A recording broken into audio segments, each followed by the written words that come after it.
මට නම් හිතා ගන්න බෑ එලෙවලට මොනවද කරන්න කියලා. මටත් ඒ ගැන කිසිම අයිඩියාවක් නෑ අනේ. මම නම් ආස මීඩියා සයිඩ් එකකින් යන්න. ඇත්තටම මොනවද කරන්න පුළුවන් මීඩියා සයිඩ් එකේ? සෙට් එක බර සාකච්ඡාවක නේද? මොනවා ගැනද කතා කරන්නේ? මොකටද සර් එලෙවලට මීඩියා තෝරගන්නේ? ඒකද මේ ප්‍රශ්නේ. ඒ ලෙවල් වලට මීඩියා කරාම කොච්චර අවස්ථා තියෙනවද දුවේ පුතේ?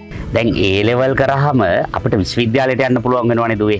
එතකොට විශ්වවිද්‍යාලයට ගිහිල්ලත් මීඩියා වගේ විෂයක් කරාම අපිට ගොඩාක් අවස්ථා තියෙනවා. දැන් අද කාලේ ගොඩක් අය කියනවා කැම්පස් ගිහිල්ලා වැඩක් නැහැ කියලා.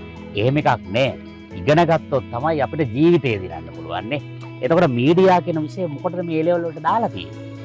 මේක දිහා බැලුවම අපිට පේනවා ඉස්සර කාලේ මීඩියා වල අහිතකර බලපෑමෙන් අපේ ළමයින්ව විනාශ වුණා. ඒ හින්දා අපි මීඩියා ළමයින්ට කියලා දෙනවා. මාධ්‍යයේ තියෙන ඵල විපාක හොඳ නරක කියලා දෙනවා. එතකොට ළමයින්ගේ දැනුම, අවබෝධය, කුසලතාව වැඩි වෙනවා. අන්න එතකොට ළමයාට පුළුවන් හොඳ නරක තීරුම් අරගෙන ජීවිතේට මුහුණ දෙන්න. එතකොට දැන් අපි ගත්තොත් එහෙම අද තියෙන්නේ ඇඟිලි තුඩු වලින් දැනුම ස්පර්ශ කරන යුගයක් නේ. New media, social media. දැන් අපේ සිලබස් එක ඇතුලේ අපි හරි ලස්සනට මේව උගන්වනවා. ඒතර මේ වගේ විෂයක් ඉගෙන ගන්නකොට අපේ ජීවිත නිකම්ම උඩට එයි. ඕගොල්ලන්ගේ වයසට හරියටම ගැලපෙන විෂයක් තමයි මීඩියා කියලා කියන්නේ. තව කාරණයක් තියෙනවා. දැන් අපි ගත්තොත් අපේ රටේ කොච්චර රස්සා තියනවද මේ ෆීල්ඩ් එකේ? ජොබ් මාකට් එක ගැන හිතුවොත් දුවේ පුතේ නේද? කොච්චර මාධ්‍ය ආයතන වල අපිට රස්සා තියෙනවා. ඒ වගේම නීති පීඨ වගේ වට යන්න පුළුවන් නේ. නීති පීඨයට එහෙම යනකොට මීඩියා කියන හොඳ විෂයක් නේ ඉසෙඩ් අගය තියෙන. ඔයගොල්ලෝ ඉසෙඩ් අගය ගැන අහලා තියෙනවද? එතකොට මීඩියා වගේ විෂයක ඉසෙඩ් අගය හරි වැඩි එකක්.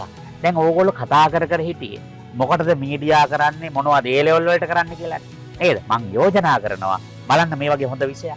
මේ විෂය තෝරගෙන කරන්න. එතකොට ඒ ලෙවල් උත් ගොඩ කැම්පස් ගිහිල්ලත් ගොඩ ජොබ් එකකට ගිය දවසකට ගොඩේ ගොඩ. කලා විෂය ධාරාව කරන ඕනෙම දරුවෙකුට බය නැතුව තෝරගන්න පුළුවන් සුපිරි විෂයක් තමයි මීඩියා කියලා කියන්නේ.